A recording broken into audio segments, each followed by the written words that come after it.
The Sea Wolf by Jack London. Chapter 30.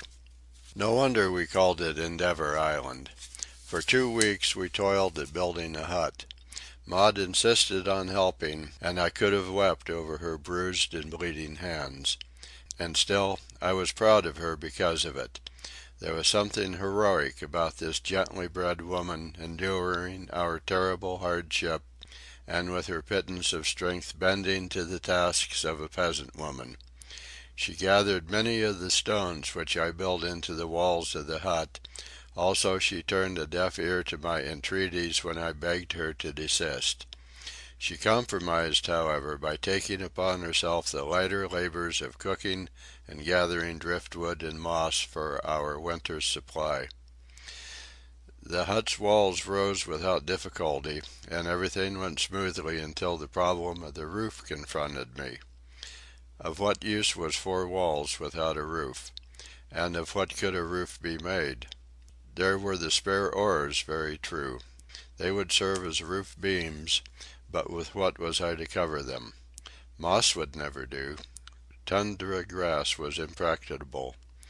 We needed the sail for the boat, and the tarpaulin had begun to leak. Winters used walrus skins on his hut, I said. There are the seals, she suggested. So next day the hunting began. I did not know how to shoot, but I proceeded to learn, and when I had expended some 30 shells for 3 seals, I decided that the ammunition would be exhausted before I acquired the necessary knowledge.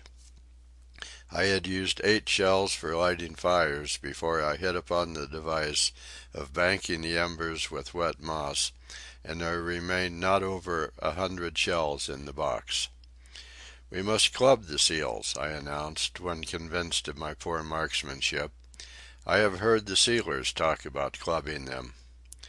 "They are so pretty," she objected.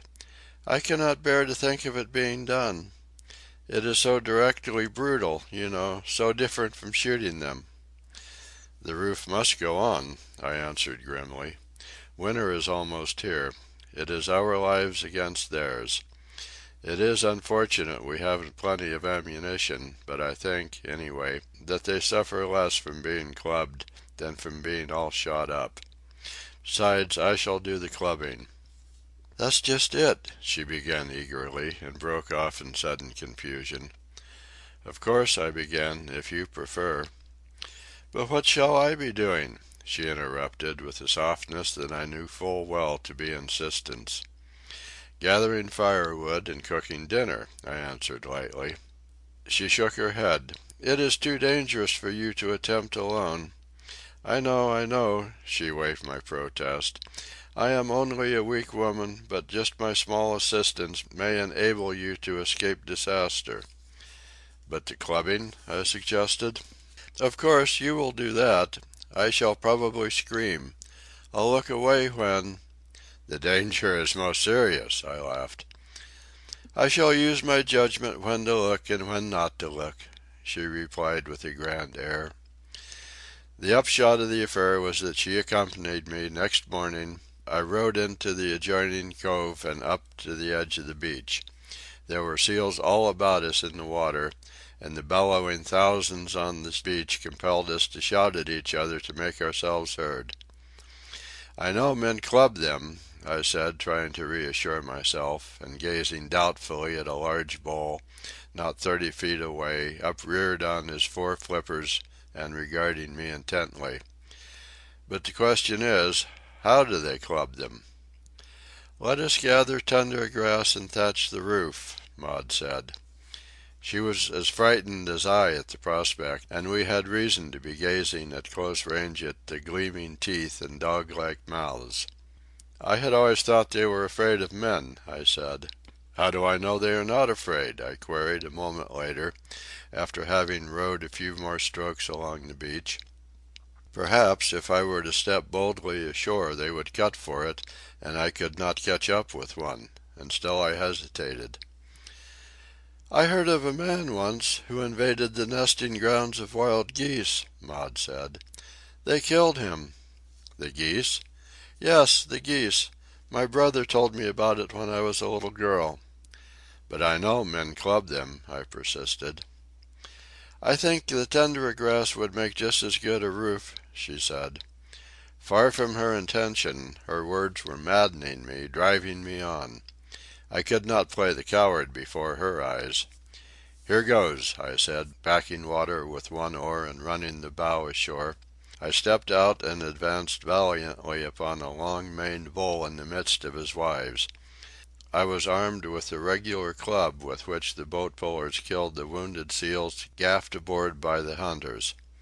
It was only 1.5 feet long, and in my supreme ignorance I never dreamed that the club used ashore when raiding the rookeries measured 4 to 5 feet. The cows lumbered out of my way, and the distance between me and the bull decreased. He raised himself on his flippers with an angry movement. We were a dozen feet apart. Still I advanced steadily, looking for him to turn tail at any moment and run. At 6 feet the panicky thought rushed into my mind, what if he will not run? "Why, then I shall club him," came the answer. In my fear I had forgotten that I was there to get the bull instead of to make him run. And just then he gave a snort and a snarl and rushed at me. His eyes were blazing, his mouth was wide open, the teeth gleamed cruelly white. Without shame I confess that it was I who turned and footed it. He ran awkwardly, but he ran well. He was but 2 paces behind when I tumbled into the boat, and as I shoved off with an oar, his teeth crunched down upon the blade. The stout wood was crushed like an eggshell. Maud and I were astounded. A moment later he had dived under the boat, seized the keel in his mouth, and was shaking the boat violently. "My!" said Maud. "Let's go back." I shook my head. I can do what other men have done, and I know that other men have clubbed seals. But I think I'll leave the bulls alone next time. "I wish you wouldn't," she said. "Now don't say 'please, please,'" I cried, half angrily, I do believe. She made no reply, and I knew my tone must have hurt her. "I beg your pardon," I said, or shouted, rather, in order to make myself heard above the roar of the rookery. "If you say so, I'll turn and go back, but honestly I'd rather stay." "Now don't say this is what you get for bringing a woman along," she said. She smiled at me whimsically, gloriously, and I knew there was no need for forgiveness. I rowed a couple of 100 feet along the shore so as to recover my nerves, and then stepped ashore again. "Do be cautious," she called after me. I nodded my head and proceeded to make a flank attack on the nearest harem.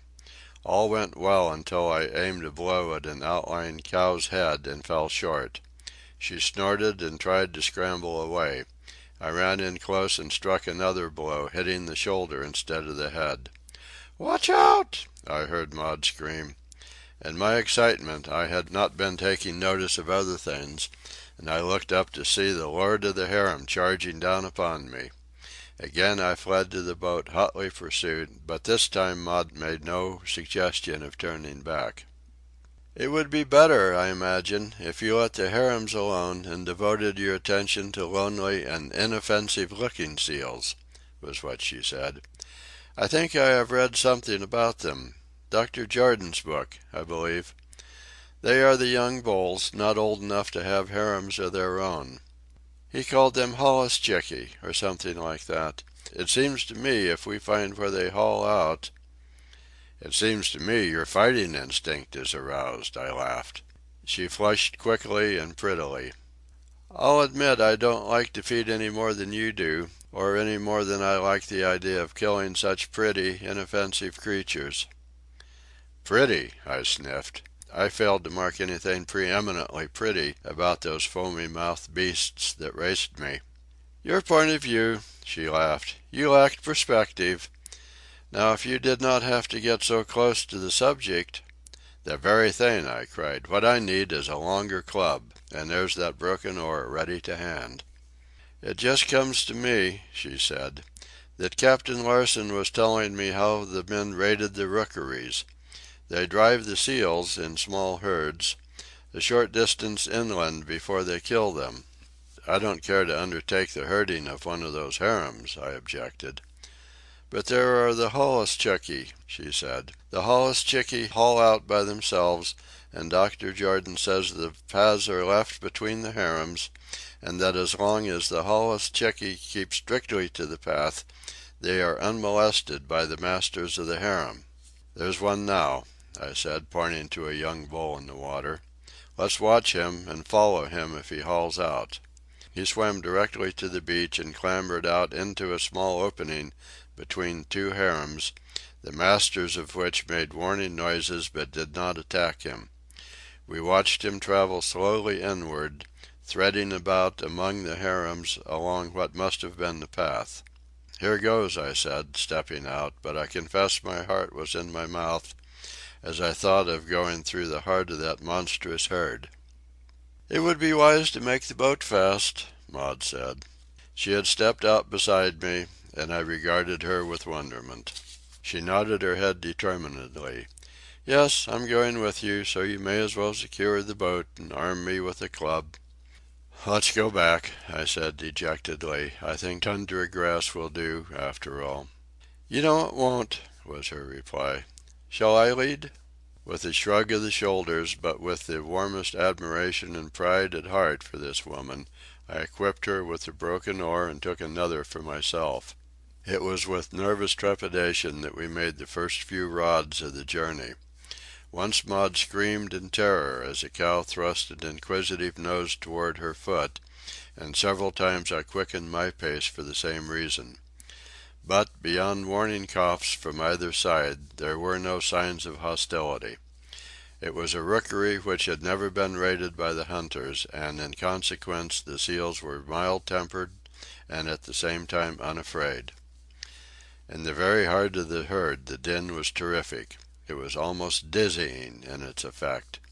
I paused and smiled reassuringly at Maud, for I had recovered my equanimity sooner than she.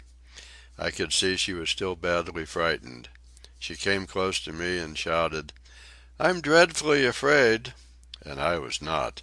Though the novelty had not yet worn off, the peaceful comportment of the seals had quieted my alarm. Maud was trembling. "I'm afraid and I'm not afraid," she chattered with shaking jaws. "It's my miserable body, not I." "It's all right," I reassured her, my arm passing instinctively and protectively around her. I shall never forget, in that moment, how instantly conscious I became of my manhood. The primitive deeps of my nature stirred. I felt myself masculine, the protector of the weak, the fighting male. And best of all, I felt myself the protector of my loved one. She leaned against me, so light and lily-frail, and as her trembling eased away it seemed as though I became aware of prodigious strength. I felt myself a match for the most ferocious bull in the herd, and I know had such a bull charged upon me that I should have met it unflinchingly and quite coolly, and I know that I should have killed it. "I am all right now," she said, looking up at me gratefully. "Let us go on." And that the strength in me had quieted her and given her confidence filled me with an exultant joy. The youth of the race seemed burgeoning in me, over-civilized man that I was, and I lived for myself the old hunting days and forest nights of my remote and forgotten ancestry. I had much for which to thank Wolf Larsen, was my thought as we went along the path between the jostling harems. A quarter of a mile inland we came upon the holluschickie, sleek young bulls, living out the loneliness of their bachelorhood and gathering strength against the day when they would fight their way into the ranks of the Benedicts. Everything now went smoothly. I seemed to know just what to do and how to do it. Shouting, making threatening gestures with my club, and even prodding the lazy ones, I quickly cut out a score of the young bachelors from their companions. Whenever one made an attempt to break back toward the water, I headed it off. Maud took an active part in the drive, and with her cries and flourishings of the broken oar was of considerable assistance. I noticed, though, that whenever one looked tired and lagged, she let it slip past. But I noticed also, whenever one with a show of fight tried to break past, that her eyes glinted and showed bright, and she rapped it smartly with her club. "My, it's exciting!" she cried, pausing from sheer weakness. "I think I'll sit down." I drove the little herd, a dozen strong now, what of the escapes she had permitted, 100 yards further on, and by the time she joined me I had finished the slaughter and was beginning to skin. An hour later we went proudly back along the path between the harems, and twice again we came down the path burdened with skins till I thought we had enough to roof the hut. I set the sail, laid one tack out of the cove, and on the other tack made our own little inner cove. "It's just like homecoming," Maud said as I ran the boat ashore. I heard her words with a responsive thrill. It was all so dearly intimate and natural, and I said, "It seems as though I have lived this life always. The world of books and bookish folks is very vague, more like a dream memory than an actuality. I surely have hunted and forayed and fought all the days of my life. And you, too, seem a part of it. You are," I was on the verge of saying my woman, my mate, but glibly changed it to "standing the hardship well." But her ear had caught the flaw. She recognized a flight that mid-boast broke. She gave me a quick look. "Not that. You were saying—" "That the American Mrs. Meynell was living the life of a savage and living it quite successfully," I said easily. "Oh," was all she replied, but I could have sworn there was a note of disappointment in her voice. But "my woman, my mate," kept ringing in my head for the rest of the day and for many days. Yet never did it ring more loudly than that night as I watched her draw back the blanket of moss from the coals, blow up the fire, and cook the evening meal. It must have been latent savagery stirring in me, for the old words so bound up with the roots of the race to grip me and thrill me. And grip and thrill they did till I fell asleep, murmuring them to myself over and over again. End of chapter 30.